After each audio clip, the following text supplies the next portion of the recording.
משפחה משפטית, מתחילים. פרק 1. שלום וברוכים הבאים למשפחה משפטית, הפודקאסט שבו אני מדבר עם שתי הבנות שלי על נושאים משפטיים, כמו שמדברים בבית. היום איתי אפרת. שלום. ואביטל. שלום. בנות, תגידו, מה זה חוזה? הסכמה בין שני צדדים. כמו שאביטל רוצה שוקולד ומבקשת ממני את שלי.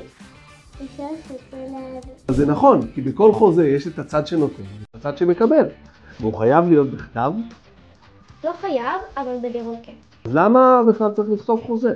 אי אפשר פשוט לסמוך אחד על השני? אם לא כותבים, שוכחים הסכמתם, ואז כל אחד אומר משהו אחר. אז כותבים שלא יהיה ריבים. בדיוק, חוזה הוא כמו רשימת כללים קטנים.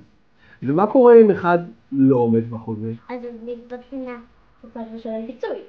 נכון מאוד, חוזה שומר על סדר, אבל גם על אמון. הוא מכתיב מה צריך לקרות.